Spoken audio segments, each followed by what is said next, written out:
Guys, welcome to another edition of Preseason Coaches Chat here on Friday nights in Carolina. Today, I'm with Perry Owens from Washington High School. Coach Owens, welcome to the show.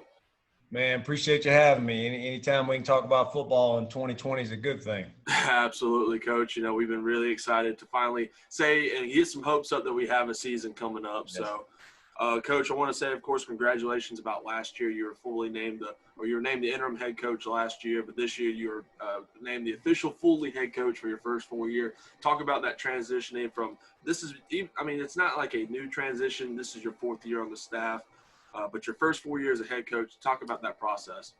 Man, it's definitely different. If you look at kind of the career arc going from an assistant and a position coach in Edenton under Coach Matera, who's now the AD, to go from him to working at Thomasville from some great coaches with him and then their AD Steve Bear and learning from some good coaches there. West Montgomery under Nick Edens, where I was a position coach there during that run. And then getting here as the OC, it's kind of been this big build, a little bit more responsibility. How does this coach do it who's very successful? How does that coach do it? And when I was hired here, our former head coach, Coach Blank, did a great job of basically saying, hey, you're here to run the weight room. You're here to call an offense. I'm going to get out of your way. And he kind of handled the things that I'm handling now. So the transition has been pretty smooth for the most part. Obviously, anytime you go into that head coach role, you're now dealing with the logistics of what stipend goes where, what parents upset about what, and then the big things like managing finances. That's been the big key for us in that transition, making sure we're out of the red and operating in the black, trying to create something that is consistent and successful financially as well as football. So, man, it's been a great transition for the most part. Just figuring out the extra responsibilities is always a task. Absolutely. And, Coach, you know, it shows on record. Last year, 9-4 record, 5-1 overall when you took over. You know, I would say one of the best years Washington has had in a little while. So it was a great turnaround for the team. Unfortunately, you lost in the second round to Salisbury, who went on to the state championship game. But, you know, we can definitely see a lot of good turnaround. So we'll move into this year. Obviously, a lot later than expected, considering the fact last week it was supposed to be the end of this 2020 season. Talk to me about how the process has been with coaching through COVID. Man, the first thing is pretty cool to talk about because, you know, when we heard about this COVID protocol and the state was going to clear us, I knew we were going to lose some non-conference games. So a lot of staffs in places were told, hey, you're not going to do anything. A lot of counties and boards took a different approach. Well, when we got cleared, our county and our school board said, hey, let's go for it. We understand. Let's follow every protocol. Let's give our coaches a chance to shine. And June the 16th when we started, man, we typed up a big document. We did a drive-through for paperwork to complete all that stuff up. I mean, in eastern North Carolina, east of Raleigh, I know a few schools in Pitt County. I know Chowan County, and I know us. We were the ones really rolling in June. And, you know, following every protocol from June 16th until we closed up last Thursday. We had our last skill development session Thursday. I mean, the kids we've had to average about 93% attendance. We have a couple guys that miss because of work and this or that. But anytime you can bring back a group that's this talented, that knows the system, that understands the expectations and what we built together, not something I've built, you know, by myself, we're excited. I want this group to get on the field bad. This is a group that, to me, you know, going through COVID, when we're asking, hey, 9 inside at a time. Hey, when we do everything, you know, it's got to be 6 feet apart. Then it was masks. Now it's been masks and a mask mandate. And our kids have answered the bell time after time. But it was no different than when they were sophomores and we were getting the wheels beat off of us by just about everybody we played. And then now, last year, we were able to dance with some big boys and learn that you can't turn the ball over versus a very good Salisbury football team. So to tie that back into COVID, okay, coach, they want us to play with masks. So I went out and we got practice masks. Hey, coach, they want to make sure you're 6 feet apart. Well, I'm going to put barrels down and paint lines because I'm crazy and paranoid. And the kids have done a great job. Our staff has done a great job to have 68 kids in our program right now for a 2A school with about 800 or less in it. For the kids to show up, and we're talking high 50s every week, low 60s, I'm very, very pleased with it. I wish COVID would go ahead and go away, but it seems like we're starting to enter that fourth quarter, and hopefully we'll get it solved. As do the broadcasting world. We wish so much that COVID can get out of here, we want to be back on the field with y'all, talking about the game and, definitely wanting to watch y'all this upcoming season. Coach, before I let you go, I got a couple questions about your players coming up this year. You have 15 seniors graduating this coming up year. Tell me about some of the key players you're looking forward to getting onto the field for you, though. Man, I think there's three key seniors that stand out. First and foremost, they're all starters. They're all my kids. They're all kids that we rebuilt our field house. We did a $40,000 renovation on. Everything we've done has been through those freshmen and our staff together. But if you're mentioning great players, just right off the top, man, the three seniors that stand out the most to me are obviously Walt Gerard, County Defensive Player of the Year, one vote shy of Conference Defensive Player of the Year. He was our leading receiver last year. He's getting lots of collegiate attention during this time, scholarship offers. I think there's going to be some more opportunities there for him. He's the type of guy, he's our best defensive player, but now he's going to make a transition into the backfield. So I think he's going to learn he's going to run the ball well. He's going to catch the ball well. Obviously, I think he's the best defensive player around us in the 2A classification. So he's special. Another senior, Ben Swinson, 6 or 7 preferred walk-on opportunities, 2 or 3 scholarship opportunities. He's a Division I player right now and a preferred walk-on. And I mean this, I don't mean to go off track. Preferred walk-on in this day and time with recruiting, with the seniors being able to come back and these Division I and II schools being financially strapped, a preferred walk-on is gold. So, Ben and those guys getting those opportunities. And then the last one for us has got to be, I could mention all of them and I love them all to death, but the last one's got to be for our senior group. It's a guy like Malcolm Davis. Malcolm Davis is a guy that's very nimble. He's probably 6'1", 205, meets all the skill requirements, does everything you want, but he's an undersized kid who plays right tackle. So when we play West Craven and their 3 techniques, 6'3" and 290 and has, 8 or 9 Division I offers, Malcolm's mentally checked in and worked hard for 4 years to know, hey, I know I'm 6 foot, I know I'm 205, but I'm going to play my tail off and give what I have for my teammates, though. So we've got a great group of seniors, man, and I could talk about all of them for 10 minutes, but obviously I'm not going to do that. But I love them. I love each and every one of them like my mind. Hayden Anderson's another good one. He's probably going to end up at the Coast Guard Academy.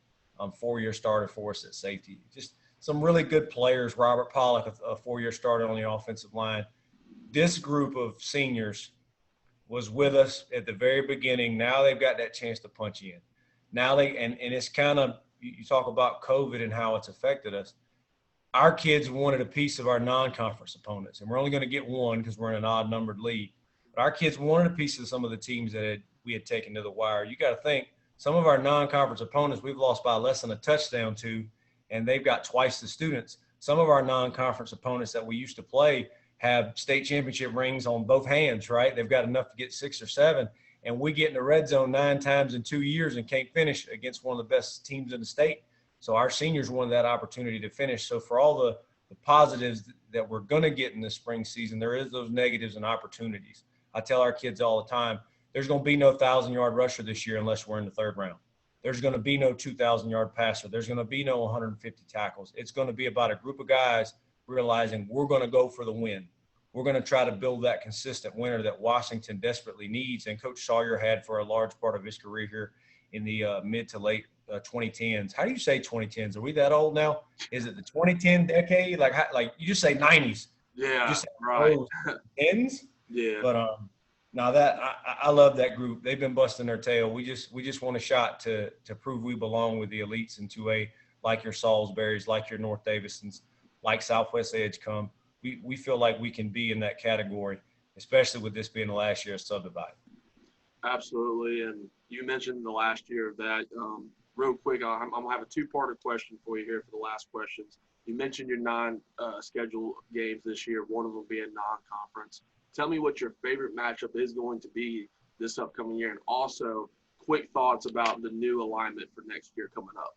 All right, well, them quick thoughts might go a while on that thing, but if we're shooting straight as an arrow, and I mean this with all due respect to every opponent on everybody we play, every game matters. I look at this. This is that first baby that I've rebuilt from the ground up. Our staff's rebuilt from the ground up. We got every kid in weightlifting. We got Our admin is behind us 1,000%. We've cut down our skill developments in the last 2 weeks and done socially distant study halls and academic days, if you can believe that. So every opponent, like I'm literally taking our week one as and in our league, as you know, Kinston's a very good team. They've got all the athletes in the world. Coach Gieselman does a good job. That's our week one. They can play, and we played some real close games with them. We lost one in 18, blew an 11-point lead in the fourth quarter. So obviously they're on our mind first and foremost. And that's really the perspective we're going to take. We have high expectations, but every week, every opponent, you look at Kinston, you turn around and look at North Lenore and the year they had and how we stopped their win streak. I'm sure they're lifting boulders, and LaGrange ready to get after the Pan Pack. I know Coach Life's going to do a great job week 3 at Aiken-Grifton. South Lenore, if they're back in the wing tee, they're going to give you fits. If you look at some of the stats and some teams they've been able to stay and play with over the years, then obviously you finish up with West Craven. They got the best defensive front other than their neighbor Havelock or Newbern around. I mean, they're excellent on defense. They've got great athletes. Coach Twitchell does a good job. Every week's a war. You know, we bring a lot back. That just means the bull, instead of being the underdog, we got the bullseye. So we got to learn how to play with the bullseye a little bit. But week one, that's what we're locked in on and we're ready for. Now, if we're talking about realignment, I gotta put on 2 or 3 hats. So I may sound pretty terrible. So just bear with me. All right. With realignment, first and foremost, I'm pleased. I look at the league we're in. I look at the data they used, and I'm pleased. And here's why. Washington historically through the 90s and the 2000s was a 3A, 4A split conference, right?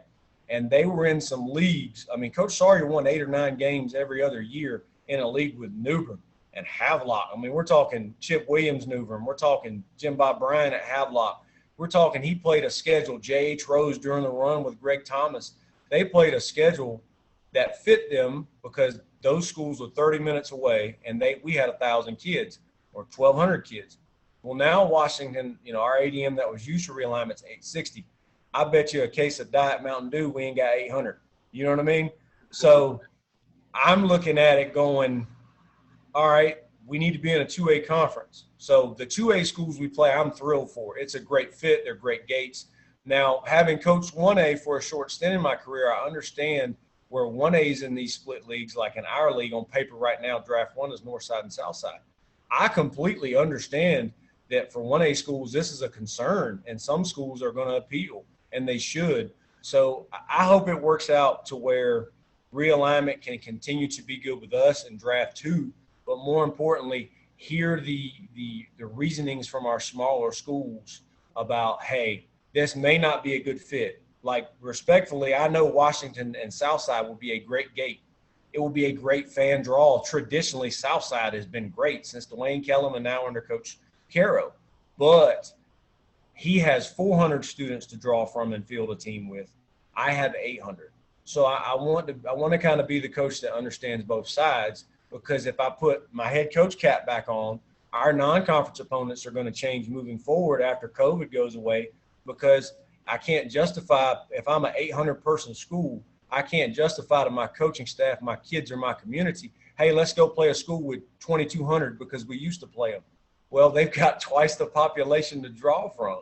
So it's an interesting time with realignment, but I'm thankful for where we're at. I hope the 1A solutions statewide can get answers, and I hope we can continue to get transparent. Like, personally, I hope we have this realignment and it sorts, and then we can get to a point where we can revote on that 6A classification, because that's really what our state needs. But our state as a whole needs to be one voice. You know, if the legislation says we have to have 2/3 vote, everybody's got to vote. Everybody's got to do their part and vote to get that situation put in place. Because then, you know, if it's 6 classifications, north side and south side in our county are down playing the Paquimmonses and teams they should play and should be in a conference with, and then the 2As are walled off, and then the tweeners, like your 900 to 1,100 person schools, can have their tweener league. And then all of a sudden the massive, you know, if you go on a large scale and you take a Charlotte Mech school with 1,900 kids, is it fair to that 4A team to turn around and play somebody else down the road who may have 2,400? So I think 6A, but 6 classifications would be great statewide. I just hope we all vote on it and we can get what we need to get done, and it can get there for the kids and staffs and communities. So as far as realignment goes, I'm pro it right now, but I do understand there's some serious questions being batted around for sure. Absolutely, Coach. Perry Owens here from Washington High School, the Pan Pack on the coaching show here on Friday nights in Carolina. Coach Owens, thank you again, and good luck coming up in February. Appreciate it. Thank you. Sir.